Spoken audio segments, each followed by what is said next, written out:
Hi, guys. Welcome back to another episode of All the Way In. I'm really excited for this week's episode. We're going to be talking about dealing with injuries and adversity, the process of rehabbing and coming back to your sport, feeling isolated in that injury, and a lot more. So, Kendall Laplante, welcome to All the Way In. Thanks. I'm excited to be here. I'm so excited to have you on. You're also my first gymnast. I don't know if you knew that. I did not know that. So let's start with some background on like your just gymnastics history coming to Iowa, and then we can get a little bit more background too on your injury and then move on from there. Yeah. So my mom put me in gymnastics when I was 2, and that was kind of just to get my energy out. She didn't really realize that it would stem to the collegiate level. I started when I was 2. I did a bunch of other sports in between gymnastics, and this was the one sport I never stopped. I went to a few different club gyms and ultimately ended up deciding on Iowa. I was offered a few different scholarships, and Iowa was the only place that I felt like had everything I wanted from degrees, campus, coaching, facilities. It was the only school that I absolutely fell in love with, and I committed maybe 2 months after they offered me, not even. Okay. So, yep. And then I ended up graduating high school early. Same. And I got here in December of 2020, which was hard. Wait, isn't your season, like, when does your season start? We start in January. Okay, so did you compete that first season? Yeah. Oh, so wow. I graduated from high school. They called me on, I want to say, the week of Thanksgiving. So late November. And, you know, they were like, hey, we have a girl who will no longer be continuing. And due to COVID reasons. Yeah. And, you know, we think it would be perfect to bring you in. We know that you have the credits to graduate early. And if your high school allows you to, we would love to have you come up here. You would have to be here on December 26th, so the day after Christmas. Yeah. And then we start competing January 12th, I want to say, was our first meet that year. So they gave me until like December 4th to decide. Within those, you know, few days, a week, I literally cried every single day. I was like, how do I decide? Because Yeah. coming from Florida too, I'm like, I would have to pack up literally everything I own, move all the way to Iowa. Yeah. I didn't really know anybody on the team that well. I'd only been to, I think, one of their summer camps. And so I wasn't super familiar with anything yet. And yeah, so I called my high school and I was like, hey, you know, I'm taking community college classes. I know I have the opportunity to graduate early. Can you get me my transcripts?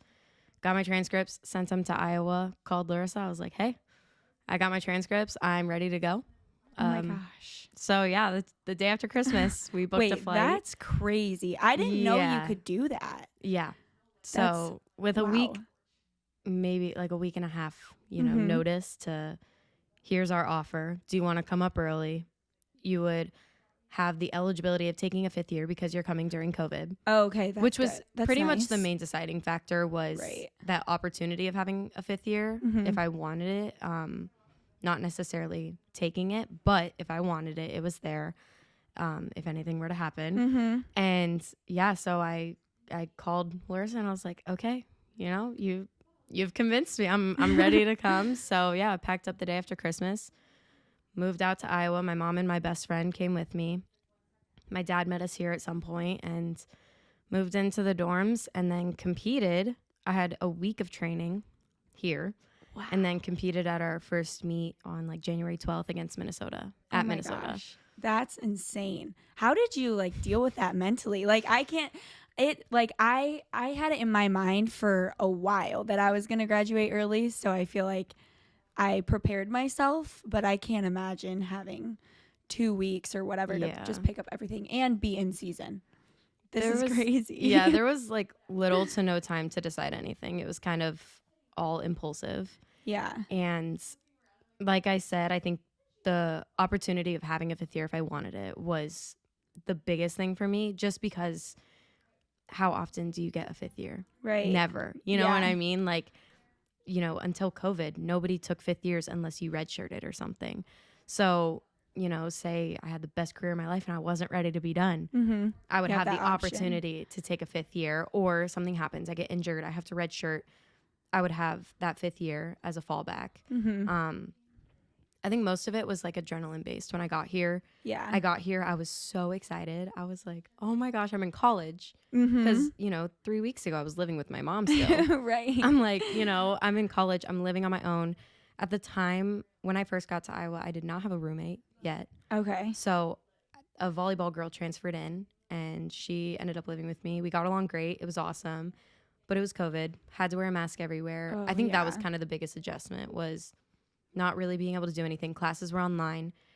I registered for classes the 2 days before they started. Oh my gosh. And nothing was open for freshmen. Yeah, I was gonna say, how do you even find classes? Nothing was open for freshmen. So I got thrown into junior and senior classes, Oh my gosh. which took a hit on my GPA, I will Right. say. And everything was online. So it was like, I never left my dorm room. It was a really cold winter. It was Yeah. like the worst winter that we've had since I've been here.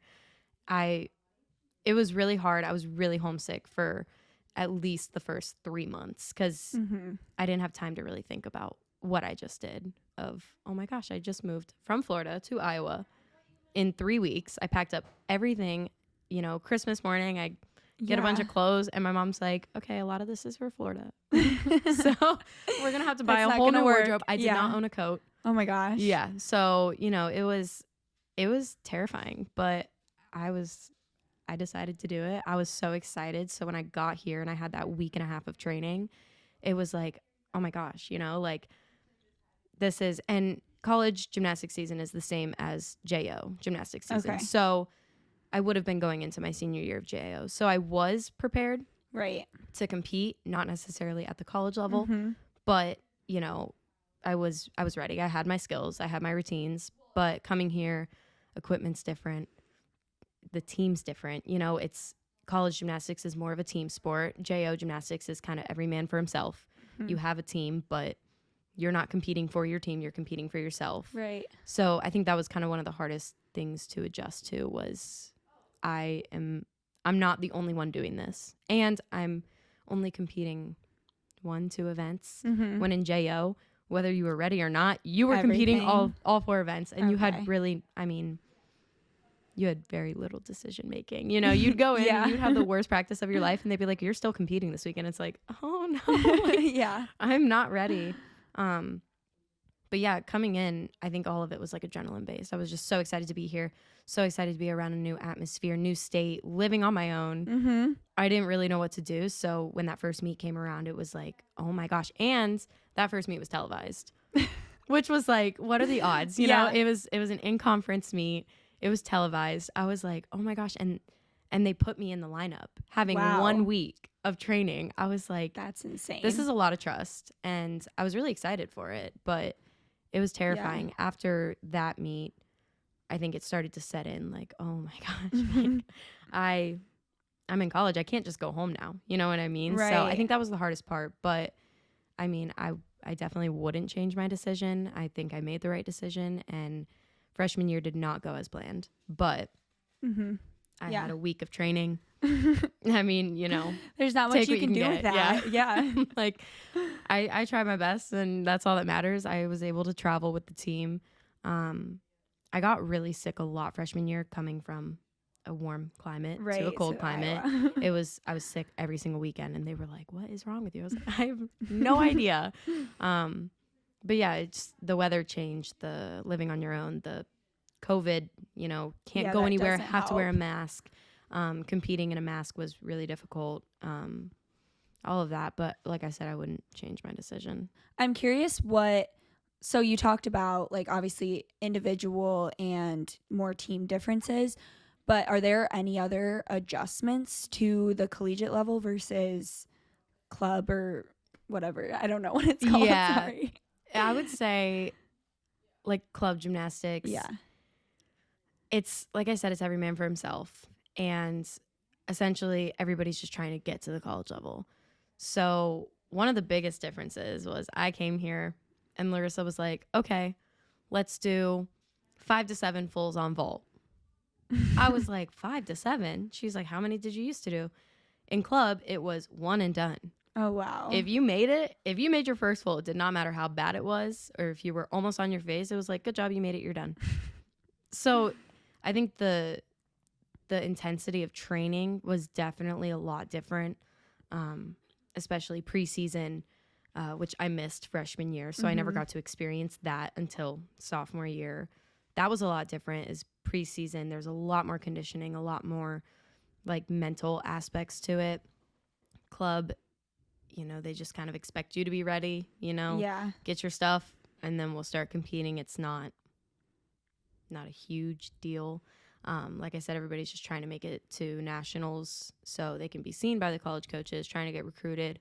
So it's kind of, again, every man for himself, not you don't have that team behind you, which I was lucky enough to have a great team behind me in club, but not compared to, college, where you're competing for your team, not necessarily for yourself to get noticed by colleges because you're already in college. Right. So now it's just trying to have fun with it, trying to do the best for the team so the team can make it to regionals, nationals.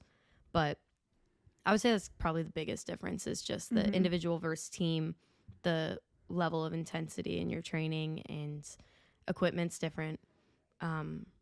Club bars are so different than college bars. I hate it.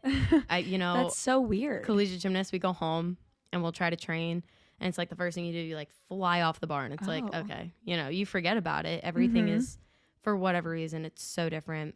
The bounce of the bar, the feeling, so I think that's like one of the hardest parts is going home to train. If you don't stay here over the summer, it's a lot different because you're going back and forth between different types of like equipment. Yeah. So I think that's another big thing to adjust to was the equipment's different here, and trying to get a feel for it before you go out there and compete because like I said, I had a week and a half and things were different, and I was like, oh my gosh. I'm like, I have no idea how to vault on this, which I made it work, but having a week of training wasn't. That's so hard. It was a little scary. Oh, I can imagine. What are some of the mental challenges that you guys face as gymnasts? Mental blocks are huge. Yeah. I mean, the biggest thing with gymnastics is we are putting our bodies in positions. No, literally, that I feel like terrifying. I feel like our bodies aren't really supposed to bend like this. Yeah.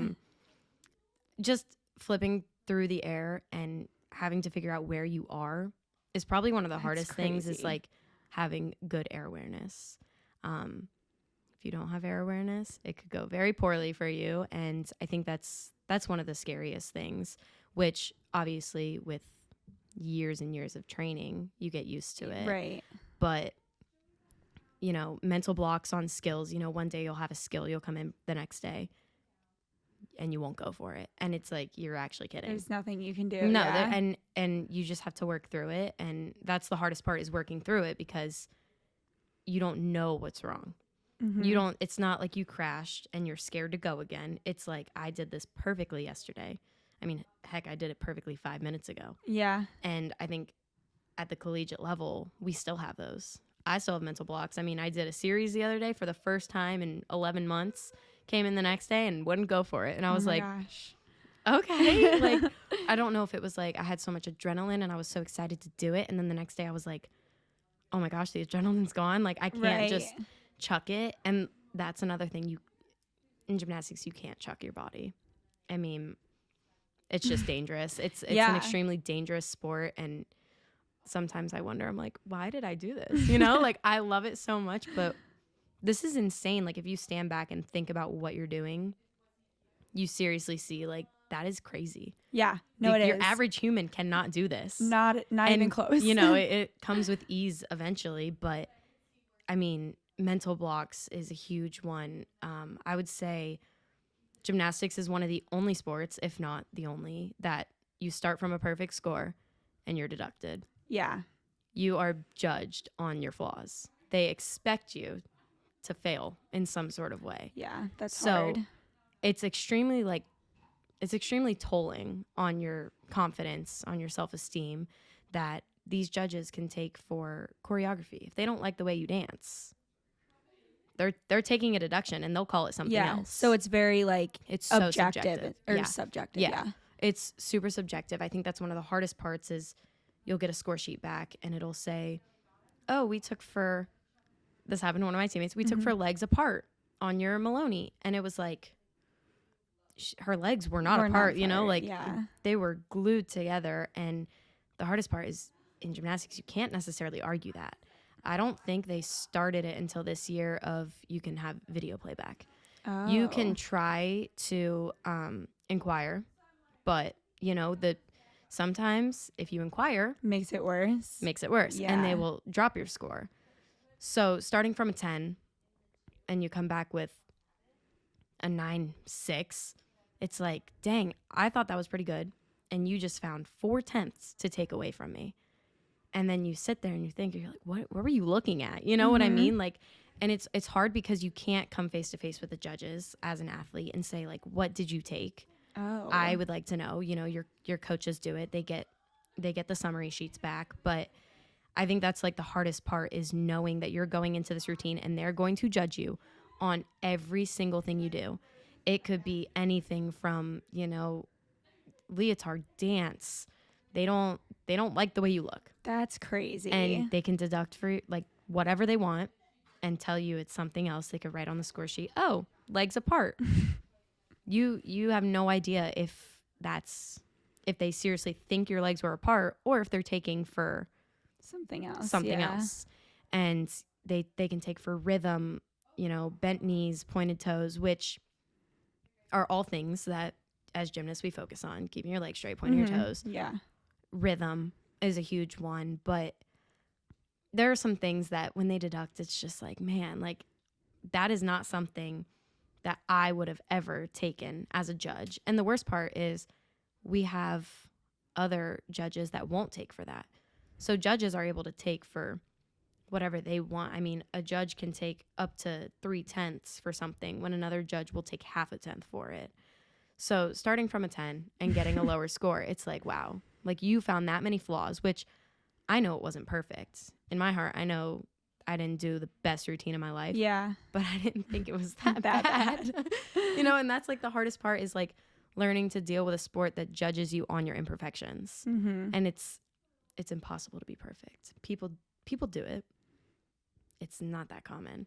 It's a hard sport to be perfect at. You know, you're throwing your body through the air. You don't even have enough time to think about anything.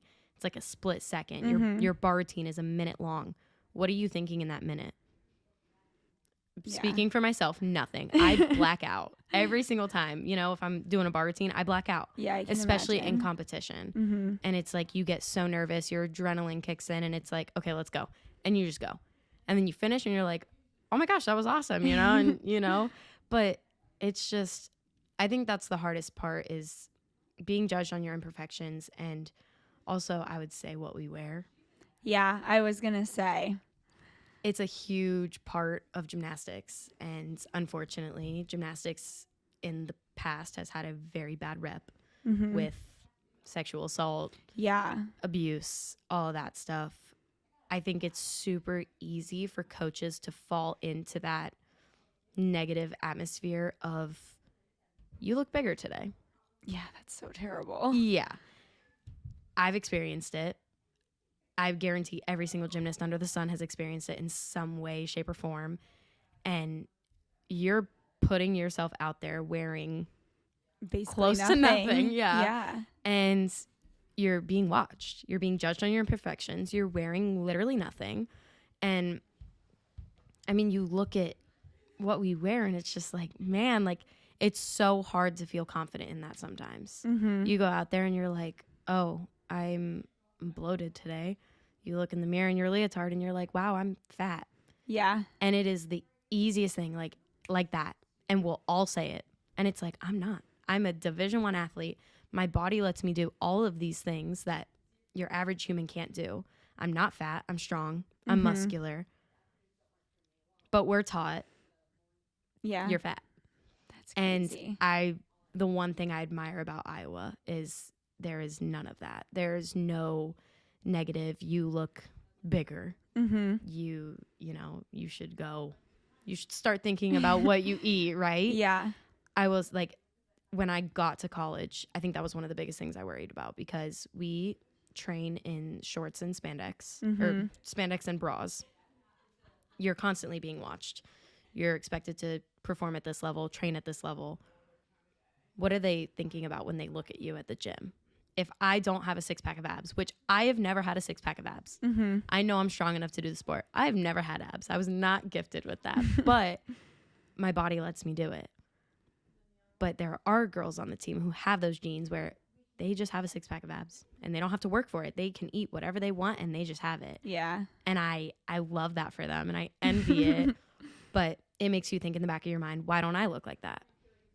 And comparing yourself to other people in this outfit, this leotard that is literally the size of my pinky, it's like, it's hard to not look at other people and say like, oh my gosh, I'm so much bigger than her.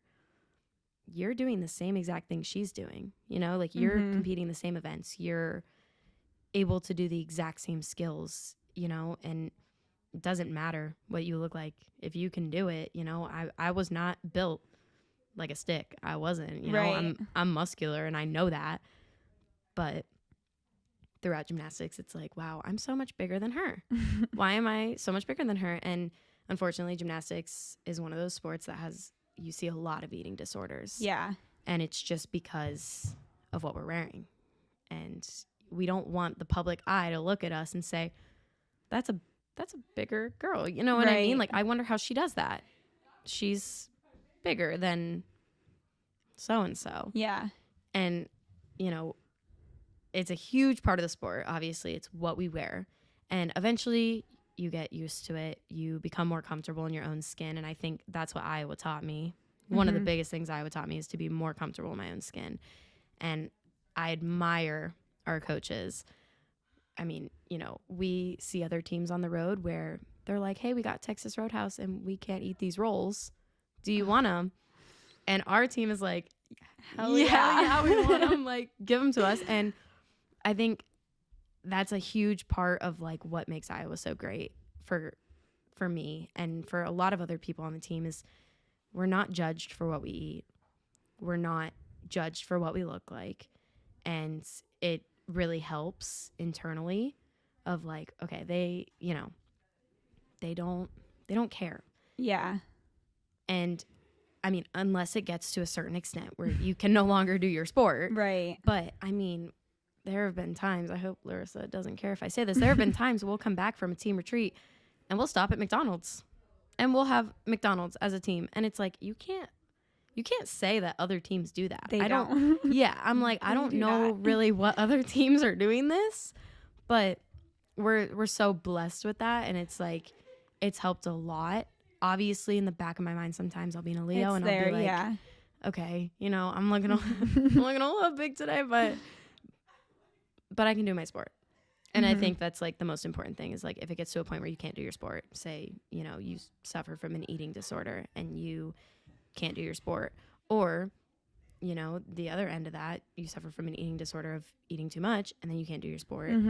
So it's all in moderation. We don't get McDonald's all the time, but to feel like you're not being judged for what you're eating in front of your coaches. I know when I first got here, they were like, oh, we're going to McDonald's. I was like, what? No, we're not. Like, I am not eating McDonald's in front of you. That's going to look so bad on me. And, you know, we get back on the bus and Larissa's like, can I have some of that? I'm like, oh my gosh. Like, my head coach wants, you know, like, it's not anything to be ashamed of. And that was like one of the biggest differences from club to college, again, was in club, you deal with coaches that, you know, they're hard and it's tough love, but you know, sometimes it doesn't with you. Sometimes it does not come off like that. I remember one time I was pretty young and I got sick. I had the stomach flu, came back. I lost like 10 pounds and my coach was like, you look really good.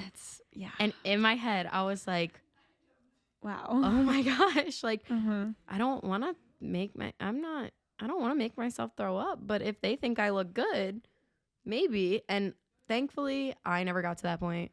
But I can't imagine saying that to someone else that could get to that point. Oh, I know. And that's you like never know. You never know. And that's the scariest part of gymnastics is we see so many eating disorders because of what we're wearing and what the public says about us. I mean, we have this thing called the Gymternet on Twitter. Oh, no. It's huge and they can be brutal. Like, one of my teammates actually on somebody on something, some social media platform, made a comment. It was actually about her this past weekend and was like, that Leo is way too small for her. Oh, that's She needs a bigger terrible. Leo. And she told me that today. And I was like, these are probably 40-year-old men Right. who have nothing better to do with their time, or, 10-year-old girls who have nothing better to do with their time. I was like, you are literally one of the top beam workers in the nation. You have the most beautiful, Yeah. there is nothing for you to change. And she was like, I know, but, I saw that and I was like, oh, which thankfully, again, doesn't affect her. She's very, right. Yeah. fuck off. But, I was like, that is horrible that these people that know nothing about you, know nothing about our sport, especially, they see these things and then they assume we get rated on our Leos every week. It's I'm so bored of Iowa. They're allergic to the color yellow. Yellow is not flattering. No, it is. It is On not very flattering. few people, Iowa yellow looks good. Exactly. And to put it on a leotard, and we go with black because black makes everybody feel confident. You can't see every single line and every single curve. It hides a lot of that. And so it makes us feel more comfortable. It's not necessarily because we're all, we all hate how we look, but in a sport where you're wearing something so small, black, the difference between black and yellow and white is huge, like we have a white Leo, and I'm so sorry again to Larissa and Rachel. It's a beautiful Leo, but a lot of us don't like putting it on. Yeah. We don't like putting it on because we look in the mirror and, so many of us have really good confidence now that we've come to Iowa. We've been taught to like screw everybody else. That's if amazing, you feel good, if you can do your sport, we are not going to sit here and tell you what to eat, what not to eat. We're never going to weigh you. We're never, we're never going to do any of those things. Do what you think you need to do. Do what's good for your body. And and stick with it. Don't think, oh, I look huge today, I need to starve myself. No, that is the last thing you need to do. You need to eat. And it's also a sport where you have to eat. You need energy. You can't go into the gym and throw a double back on no food. You'll black out. Right. You'll literally stand up and you'll be like, oh my God, I can't see anything. Well, yeah, because you didn't eat. And I mean, we love the white Leo. It's beautiful. But a lot of us don't like putting it on because we're like, oh, you can see everything. And it makes such a difference when you can see things versus when you have a really nice black Leo that you can't see everything. And, it makes you feel slimmer. It makes you feel better. And again, we're not ashamed of how we look. A lot of us aren't. Yeah. But the public sees it. Yeah. Well, I feel like too, that plays like a lot into your confidence going into like your routines and stuff. Like if you're so in your head about what you look like and you're so focused on that, I feel like it'd be so much harder to focus on, okay, this is like my routine. This is what I need to do. Yeah. This is what I need to focus on. Also, cameras. We always say TV cameras add 10 pounds to you, which I feel like is so true. And I feel like everybody can attest to it because you'll look back on TV and you'll be like, oh my gosh, that angle, it's horrible. You know, like, and that's just how TV cameras are. But you look back at that video and you're like, oh my gosh, maybe I should lose a few pounds. No, it's the camera. It's, constantly being on camera, being in the public eye, being, broadcasted for the world to see in these tiny little leotards. It's hard. I'm not going to say it's super easy to deal with, but, we've been doing the sport for so long. We're used to it. It depends on, kind of who the person is, their mindset. It can get distracting of like, I do not want to go out there and compete if I'm not feeling confident in how I look. How are you supposed to go out and feel confident in a routine if you don't feel confident in how you look? Because in your mind, you're like, there are cameras on me. There's people here. There's, what if there's a cute boy here? Yeah. and he thinks like, and I look this big today or something. It's something that goes through all of our minds, and eventually you find a way to mute it out. I look great. I'm able to do my sport. Yeah. Maybe I'm not built like somebody else on the team, but nobody's built alike. We're all so different. We have so many different body types, and yet all of them can do gymnastics. We wouldn't be here if we couldn't. Right. And, you know, we're all healthy. I mean, injuries happen, but not necessarily because you're bigger. You know what I mean? Like, it's a part of the sport, and it's not, you learn to deal with it, but what we wear is hard. It's definitely hard to, I mean, we look at soccer and we're like, oh man, I wish I could wear that. Yeah. That would make me feel so much more confident is not being in this tiny little leotard, you know? Oh, I'm sure. And it's also hard because a lot of the attention that gymnastics gets Is appearance. Yes. is appearance. I mean, we are one of the only sports that does a full face of makeup. We put glitter on our face. We put bows in our hair. I mean, like, we're cheerleading with less clothes. Right. You know, and different stuff. But full face of makeup, you know, like, you want to look good. And I think a lot of the crowd that we attract aren't necessarily there to watch gymnastics. And I think that's also the scary part of the sport is you have no idea what's out there. You know what I mean? Like, there are pictures of us, and sometimes our Leos ride up, and you can't do anything about it. They actually changed that rule this year. You can now pick your Leo out of your butt if it goes up too far. Oh, you weren't allowed to do that? It was a deduction. No way. Yeah. That's crazy. Yeah, so they changed it this year, thank God, because there are Leos that are higher cut. And you're like full you can't help, thong. you can't help it when you're flipping in the air if your Leo is like, whoop, right up. It's like, oh. And then you think about that the entire rest of the routine. You're like, my Leo is so far up my butt. This is so embarrassing. You know, I did a vault one time. I'm in midair. I felt it, and I was like, oh no, oh my gosh. I did not think about landing at all, and it was probably one of my worst scoring vaults ever because I was so hung up on the fact that there is a camera right behind me. My whole butt is out. Like, it could get into the hands of the wrong people. It's a scary part of the sport. I mean, Livy Dunn, she's incredible. I mean, she's doing so much for the sport. She's bringing a lot of attention to the sport. But it's, you know, it's scary. She was, you know, Sports Illustrated, and it's like, okay, first off, not every gymnast looks like that. I will say.